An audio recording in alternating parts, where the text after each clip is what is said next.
In the last 20 years, technology has developed at an exponential rate, causing there to be an increased use of electronic devices and services. Due to this increase, data being stored, collected, and exploited is becoming a new problem. As society becomes more reliant on technology, the debate over data privacy becomes a more pressing issue each and every day. Good morning. My name is Alexander Aparicio. I'm Sean Lauer. And I'm Summer Sullivan. To further understand data privacy, my group and I researched the question, to what extent has U.S. federal government's regulation of private data impacted the daily lives of U.S. citizens within the last 20 years? After researching this question, we came to the claim that the U.S. government's lack of regulation of the collection and distribution of personal data infringes on the daily lives of Americans. As a result of looking further into our claim, we came to the solution that the U.S. federal government should implement laws that will force technological companies to clearly inform its users on what happens to their personal information. Thank you, Smart. To begin with, we're going to be talking about tech companies. Tech company plays a big role on data collection. As you know, tech company collects your personal information to turn it into money to generate revenue. We're first going to see how much revenue each tech companies are worth.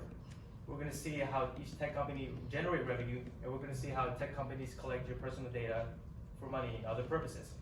As you can see in this infographic by the visualist capitalists, you can see all of the 5 big tech giants. These tech giants have emerged as one of the most valuable publicly traded companies in the world. But before we see how each tech company generate revenue, we must look at the financials at a higher level. For instance, Apple and Amazon generate over $200 billion revenue. Alphabet and Microsoft generate over $100 billion revenue. Facebook stands over about $50 billion revenue. All combined, these tech companies generate over $800 billion revenue for 1 year. The reason why this number is so big, because as millions of US citizens are using their platforms, it makes it easy for tech companies to collect their data to generate their revenue. Now, we're going to see the breakdown on we're going to dig deeper and see how each tech companies generate the revenue. Facebook and Alphabet generate their revenues the same way. That's from advertisements. Their platforms allow advertisers to target you at a scale with an incredible precision, which is why they dominate their online ad industry. The breakdown for Facebook sees that 98% of the revenue comes from ads. These ads are targeted from information you use online. For Alphabet, 70% of the revenue comes from Google advertisements. For instance, what you search on Google, what you look up on Google and Google Maps. Furthermore, we're looking at the revenue breakdown for Microsoft and Amazon. 25% of Microsoft revenue comes from office products, web cloud services, and ads.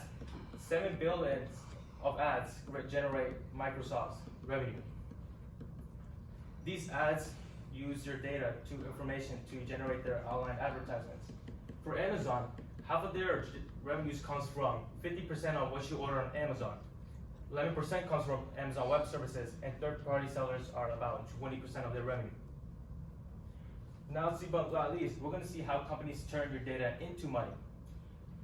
A researcher named by Bill Bonington states that the U.S. is at forefront of deploying those technologies, and the companies that are going to target U.S. customers first. In many ways, the U.S. serves as a playground for the big data economy, meaning that the U.S. should be more aware of the dangers. As tech companies have access to your data, they can see your name, your home address, business, your passport, driver's license. Once they have your personal information, they turn it into ads. This is good for tech companies because they generate their money from this, but this has been negatively infringing the American daily lives because US citizens don't want their data being collected and sell for advertisements. Sean? Thank you, Alex. Another way that your personal data can be taken is actually directly from the government. This can be seen in the Verizon cohort. Verizon, one of the largest network providers in the United States, as shown here in an image by Verizon, it covers most of the most populated areas of the United States. And this leads to a lot of users choosing Verizon as their main platform for phone calls. Well, in a leaked court order, leaked in a Snowden report, the order required the production of all cell information from Verizon's business network service to the US federal government. This includes things such as cell phone identifiers, date and location, and time duration of calls. So how can all this data being taken from you actually be used against you? Well, this can be seen in court. In 2 court cases, the first of which being the Andrew Saunders murder. In this case, Andrew Saunders was convicted. He was on trial for murdering his ex-girlfriend and current boyfriend, or her current boyfriend. It was a typical murder case. There was DNA evidence and things at the murder scene. What was interesting about this case is that his online Google history was used against him. He had looked up a week prior to the murder things such as the easiest way to kill somebody, and this led to him easily being convicted of the murder. However, in the case of Casey Anthony, her Google history was again brought up against her. In this case, a software was used to look through her search history because she was on trial for murdering her daughter. Her search history is brought up against her, and the software was used to look through her search history and look for keywords. One keyword that was brought up that it found was chloroform, was looked up 82 times. This was a very incriminating piece of evidence, but her lawyer luckily looked into it and found that the software had actually incorrectly identified the searches. She had only looked at chloroform once, and it was for a completely unrelated search. With all this data being taken, how is it that it's being taken without most of the public's knowledge? Well, this is because the reading levels of terms of services for some of the most popular websites can be seen here. Websites such as Yahoo, Facebook, Tumblr, Uber, and Etsy, all large services that people use almost every day, have terms of services that are in a reading level between college and professional career. This was determined by a software that looks through terms of services of many different companies, and it was published on the New York Times. Well, this is very important because the average United States reading level is between the high school and college reading level. This leads to many people not understanding and not caring because of how long and confusing it can be, and they just agree to it and all the data can be taken. One possible solution to this would be by using a VPN, but the limitation, a VPN hides your data and allows it so it's harder to be tracked and your data being tracked on services such as these. But the limitation to this would be that a lot of people aren't as tech savvy. VPNs are kind of difficult to set up, and that it costs money, usually in a monthly subscription, to subscribe to these. Thank you, Sean. So, as Sean was saying, that reading terms of services are very complicated for the average person to read. So, this is very important due to the fact of how many people actually use online services. As shown in this survey done by the PV Research Center in 2015, 70% of American adults use social media, 96% of Americans shop online, and 89.4% surf the internet on average. Seeing that there is an exorbitant amount of people using this, you would assume that there's a very broad perspective of how an emotion of how their information is, how they feel about their information. But it's actually skewed all to one side. 91% feel like they have lost control over their data privacy. 54% of Americans worry about their online and data security. And 36 feel like they have complete and no control of how apps can use their data. So we can see here that this is a problem, and 61% of people actually want to do something about this. This can be due to how it directly impacts Americans.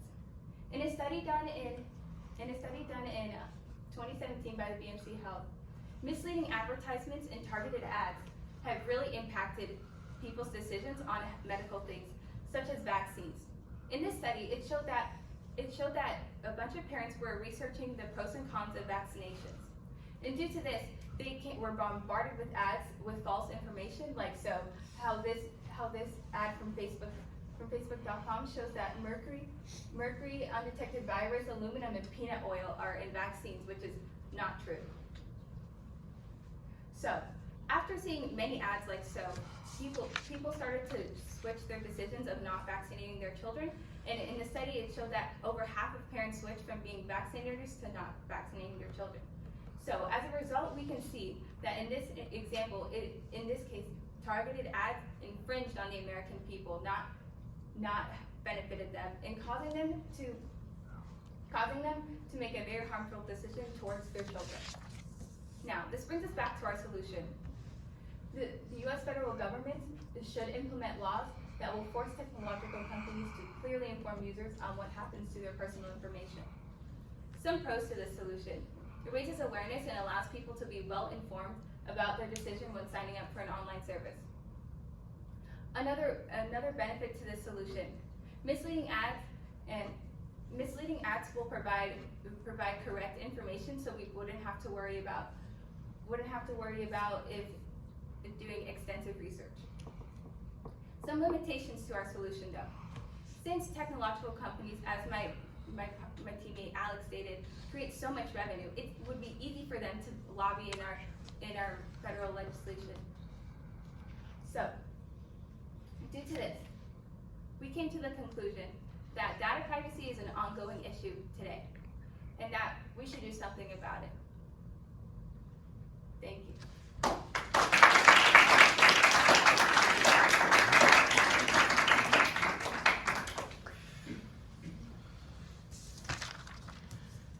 Thanks, guys. Sean, we'll start with you. Describe how the content of your team presentation changed as a result of your group discussions. So originally we were going to focus a lot on surveillance, but as we researched, we found that it was hard to relate that to our actual presentation, to our other perspectives. So we ended up just taking out surveillance, and we more mentioned the data being taken and not how they're actively watching it. Thanks. Summer, in the future, what change would you make to your group norms, and how would you expect that to improve your team presentation? In the future, we would like to meet up more because we all have very busy schedules due to sports and after-school activities and work. And this affected the ability and scheduling of time that we would be allowed to work together. Thank you. Last up, describe an argument from one of their individual reports that makes you think differently about your team's solution. Well, Sean focuses more on the court cases, how you can use that data to be proven by guilty. But from my perspective, we're talking more about tech companies and how they generate the revenue. So his point of view thinks differently to mine.